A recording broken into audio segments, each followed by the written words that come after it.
Carla, I know that you are an incredibly hopeful person. Can you tell us a little bit about a time where hope really made an impact in your life? Let me count the ways. I talk a lot about the chew because I learned so much about myself during that experience. But one of the things that I learned was that I love to give interviews because I'm curious about people and the preparation that leads up to the interviews, and I love both giving interviews, like being interviewed, and interviewing people. Got it. And after the chew ended, I missed it. I really missed it, and I was told not to jump back into that job. One of the things that I got to do was step in at the Wendy Williams show for a week. Nice. And that was so amazing. And then I was on Windy City Live. At the Wendy show, in particular, I remember them saying, "Hey, you're gonna interview Michael Bolton," and there were other people, right? I'm like, and there was no hand wringing, there was none of that, like I had experienced at the Chew. Interesting. Okay. So that was felt different. It felt very different. I felt like every time I did something great, it was all this, can you deliver? Can you, and the hope was to get to the place one day where it was expected that I could deliver. So I want to just pop in for a second there, because one of the things that I'm hearing underneath what you're describing is there's like hope that could be layered on top of optimism and hope that could be layered on top of pessimism. Like, oh, I hope she can do this versus I hope I have more opportunities to use my skills. Yes. Yeah. So that under layer of what hope is on top of really shapes its direction and its form. Yes. Yeah. Yes. And what it feels like to have somebody be hopeful and anxious versus hopeful and optimistic. It feels different in the relationship. Yeah, exactly.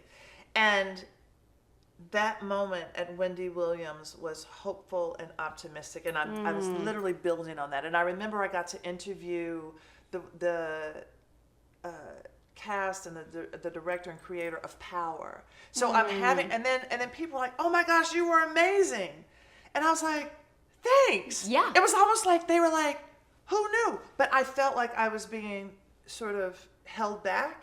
Yeah. So afterwards, I was able to flex this muscle, and it really was, and I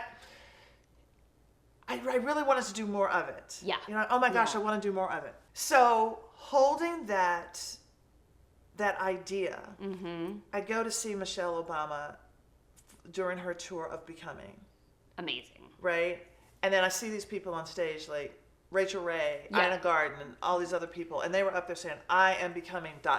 Okay. I'm like, oh my God, I want to be one of those people. It had nothing to do with interviewing, but I want to be one of those people. And why did you want to be one of those people? I wanted to be one of those people because I think at this point in time, I was living like, what am I becoming? Who am I becoming after this big job? Which is such a declaration of hope. Yes. Right? I am becoming is hope embodied. Yes. Yes. Yeah. It is active. Yes.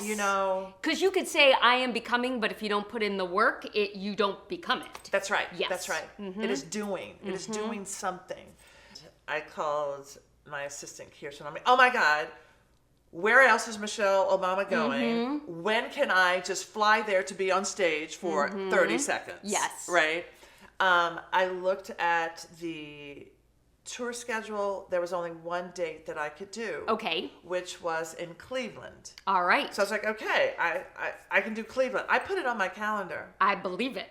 And so I said to Kirsten, can you reach out? Because I've done things like the Let's Move events and all of that at the White House, Easter egg roll. So I was like, reach out to her people. So weeks later, I think it was like 2 weeks out. Yeah. And I'm like, oh, shoot, I haven't heard anything. Then I get a call from a producer who says, do you think you could interview Michelle Obama? This is the date. It's in Cleveland. And you're like, let me ponder that one. Yeah, let me noodle on that and get back to you. But more than that, it was the magic. It was like, oh my God. And I called Kirsten. I said, oh, so you reached out? Kirsten had forgotten. Yeah. It was like but it was that moment of like hoping for something. Yes. And having it manifest. Yes. It was, And on that day. Yes, yes. So it was hope plus practical application. Yes. Yes. Putting something in the calendar, forgetting it, letting it simmer, pausing, all Yeah. these things Yes. that you've been talking to me about. And then it was, I get chills. And so we had this amazing experience, but I think for me it was, what else can I hope for? You know, because I'm hopeful anyway. Yes. But to bring something through.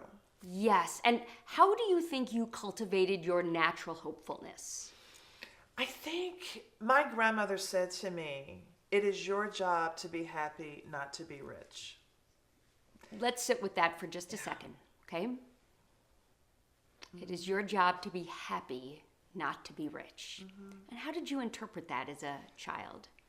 It was about thinking, where do I see myself? What do I see myself doing? Don't think about the practical of earning money for it, because I felt like that will come. If you are excited about something, Yes. everything else will follow. Yes. Yeah. And it's almost like the money is a hope that you need to hold lightly. Yeah, it's Yeah. a byproduct of the thing. That's right. The joy you hold as this is my responsibility to create joy for myself, and the money is a hope that you hold lightly.